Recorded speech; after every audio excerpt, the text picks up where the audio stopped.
기도록 하겠습니다. 마음으로 우리를 영접하라. 우리는 아무에게도 불의를 행하지 아니하고 않고 아무에게도 해롭지 않고 하지 않고 아무에게서도 속여 빼앗은 일이 없노라.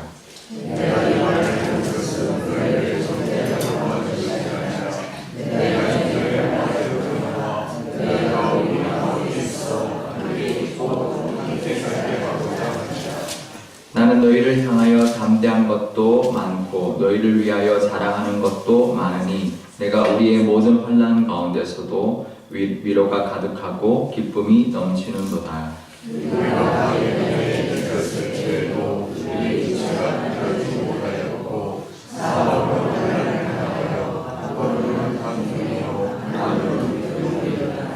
그러나 낙심하는 자들을 위로하시는 하나님이 디도가 옴으로 우리를 위로하셨으니 그가 온 것뿐 아니요 그가 너희에게서 받은 그 위로로 위로하고 너희의 사모함과 애통함과 나를 위하여 열심 있는 것을 우리에게 보고함으로 나를 더욱 기쁘게 하였느니라.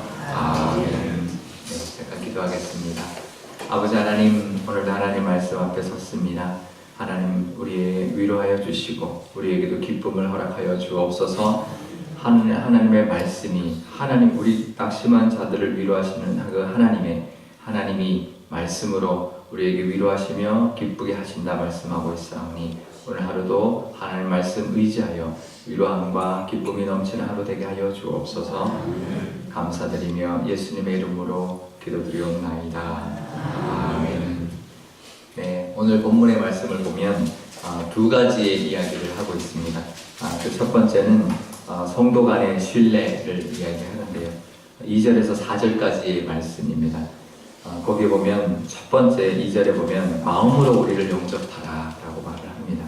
우리 성도 간에 우리는 마음으로 영접해야 합니다. 마음. 그래서 제가 사람을 이제 보고 이 사람 어떤 분이구나, 저 사람 어떤 분인가라는 걸 볼 때요. 이제 기준이 하나 있습니다. 사람들이 스타일이 다 틀려요, 그죠? 말하는 스타일도 다르고 행동하는 것도 다르고 일하는 스타일도 다른데요. 제가 보는 거는 그분의 진심을 봅니다. 저분이 열심히 하는 것 같아도 진심이 있느냐 없느냐, 이제 그걸 보죠. 약간 서투르고 아니면 약간 조금 나랑 스타일이 달라도 저분이 진심이 있으면 이제 제가 인정을 해줘야 되겠다라는 기준을 가지고 있는데요.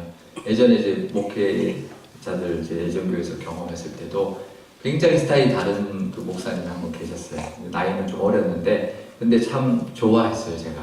왜냐하면 스타일이 참 달랐는데 한결같았어요.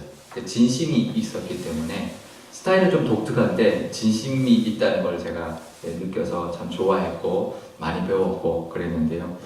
우리 교인들에게도 마찬가지로 사람들이 다르죠. 그죠? 다른데 그 마음으로 우리를 영접해야 합니다. 서로 간에 마음을 알아줘야 되는데요.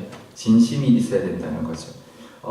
그 영접하다라는 이 단어가 원래 그 뜻은 공간을 마련해라 라는 뜻입니다.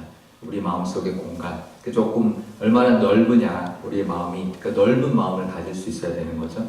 그래서 다른 말로 이 단어를 다른 부분에서는, 성경의 다른 부분에서는 이해하라라고 또 번역하고 있습니다. 영접하는 것은 이해를 하는 거죠. 그 말은 뭐냐면 우리의 마음이 넓어야 돼요. 그러니까 남을 품어줄 수 있는 그 마음이 넓어야 합니다. 그래서 그 포용력이 있어야 된다는 거죠. 그래서 많은 스타일의 사람들을 포용할 수 있는 것, 그것이 좋은 성도의 모습이다 라고 말을 할 수가 있습니다. 그래서 사람들이 좀 달라도 그 마음을 보고 우리가 그분들을 우리의 마음으로 받아들일 수 있는 것이 우리 성도 간의 교제, 성도 간의 사귐이라고 볼 수 있는데요. 사도 바울이 그렇게 이야기합니다. 오해하고 있죠. 고린도 교회가 사도 바울이 내 진심은 그렇지 않다라고 계속 이야기하고 있습니다. 그러면서 오늘 말씀에도 보면 내가 고린도에서 아무에게도 불의를 행한 적이 없고, 이거는 이제 억울하게 한 게 없다라는 뜻이고요. 아무에게도 해롭게 한 적도 없고 해친 적도 없고 또 속여서 무엇을 빼앗은 것, 경제적으로 어떤 그 이용한 적도 없다. 이제 그 말을 하고 있습니다. 우리 성도 간에 늘 억울하게 하지 않고 또 해롭게 하지 않고 또 경제적으로도 서로 손해보지 않도록 해주는 그 진심이 이제 사도 바울에게 있었다. 그것을 알아달라라고 말을 하고 하고 있는데요. 우리에게도 그것이 있어야 되고요. 그 다음에는 3절에 보면 그 뭐라고 말하냐면 우리 마음에 너희가 있다. 우리 사도 바울의 일행 안에 그 고린도 교회의 사람들이 뭐 오해하고 뭐 그래도 비방하고 해도 그래도 그 마음속에 자신들의 마음속에 그 고린도 교인들이 있다. 그리고 함께 죽고 함께 살고자 한다. 그 마음이 있다는 성도 간에 서로 간에 오해가 있어도 그래도 함께 죽고 함께 살고자 하는 그 마음을 가지고 있다는 것을 대변하고 있습니다. 마음을 알아달라라는 거죠. 네, 그리고 그래서 사도 바울이 4절에 보면 너희를 향하여 내가 담대하다. 너희를 향한 고린도 교인들을 향해서 담대하게 솔직하게 그렇게 대하고 그 다음에 또 하나는 너희를 위하여 살아간다. 그러니까 고린도 교인들을 위하여 다른 사람들에게 다른 지역에 있는 교회들에게 고린도 교인들의 장점들을 자랑하는 거죠. 우리가 성도 간에 또 신뢰가 있을 때는 서로 간에는 솔직하게 서로가 이야기해 줄 수 있고 권면해 줄 수 있지만 뒤에 가서는 오히려 자랑을 해줘야 합니다.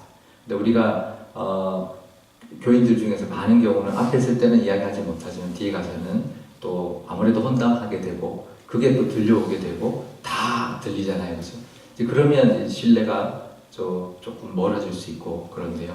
우리가 그 마음이 있어야 합니다. 서로가 있으면 같이 있을 때 그분들을 향하여 서로 간에는 솔직하게 서로가 터놓고 이야기할 수 있어야 되고 또 뒤에 가서는 오히려 자랑할 수 있는 그 성도의 마음이 있을 때 성도 간의 신뢰가 쌓이고 성도 안에서 얻을 수 있는 기쁨이 있다는 건데요.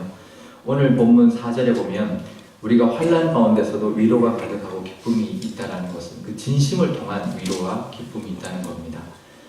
그것이 첫 번째 성도 간에 얻을 수 있는 신뢰를 통한 위로와 기쁨이고요. 두 번째에서 또 위로를 이야기하는데요. 그 다음은 성도로부터 얻을 수 있는 위로를 말하고 있습니다. 그 사도 바울 일행이 디도를 맞이하기 위해서 마게도나로 갔는데 마게도나에서부터 거기에 있을 때 많은 어려움이 있었습니다. 육체의 어떤 편하지 않았던 어려움, 그 다음에 사방으로부터의 환난, 그래서 밖에 외적인 어떤 다툼, 어떤 환난이 있었고 안에서는 이 마음 안에서는 두려움이 있었는데 디도를 만나서 위로함을 받았다는 거예요. 근데 그 위로를 어떻게 받았냐 하면 고린도 교회에게서 디도를 통해서 들려온 소식 때문에 위로를 받았다는 거예요. 그래서 7절에 보면 그가 왔는데 뭘 가지고 왔냐면 고린도 교회에게서 너희에게서 받은 위로, 그러니까 디도가 고린도 교인들에게 받은 위로가 있었는데 그 위로로 자신을 위로했다는 거죠. 우리는 서로 간에 서로가 서로를 위로할 수 있어야 합니다. 왜냐하면 한번 빚지면 내가 또 갚을 때가 있거든요. 제가 예전 교회에 있을 때 목사님들끼리 서로 자기 분야가 다 있잖아요. 그래서 맡은 부분이 다 있지만 이 일이 어느 정도 이렇게 나눠져 있어도 한 목사님이 갑자기 일이 몰릴 때가 있습니다. 자기가 맡은 일이 막 바빠질 때가 있거든요. 그러면 부탁할 때가 있어요. 내가 이번에는 새벽 예배를 부목사님들이 했으니까 새벽 예배를 내가 이번 주 좀 부탁했다, 바꿔달라 이런 부탁을 하게 되거든요. 그러면 이제 저는 들어줍니다. 무조건 들어줘요. 왜 그럴까요? 내가 부탁할 때도 있을 테니까. 근데 저는 잘 부탁하지 않아요. 웬만하면 그냥 제가 다 합니다.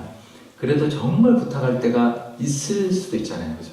그래서 서로가 서로를 위로할 수 있어야 됩니다. 왜냐하면 나도 위로받을 때가 있을 거거든요. 내가 위로하지 못하면 나도 위로받지 못합니다. 그래서 우리가 서로를 위로할 수 있는 우리 교우가 될 수 있기를 바라고요.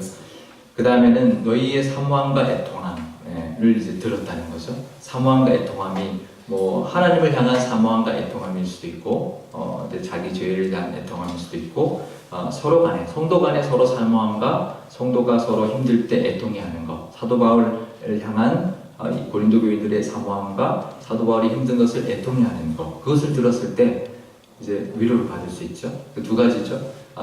사도 바울이 전했던 그 교인들이 하나님을 향한 사모한 마음과 애통한 마음이 있을 때 성장했구나. 그래서 위로를 받을 수 있고 또 자신을 향한 어떤 사모함과 애통함이 있다는 들었을 때 나를 이렇게 사모해주고 나의 힘든 것을 애통해 주는 거라 위로를 받을 수 있죠. 이제 그런 위로함이 있었고요. 그 다음에 나를 위한 열심, 나를 위해서 이렇게 열심히 기도해주고 도와주는 거라는 것을 알게 될 때 또 위로를 받습니다. 힘을 받습니다.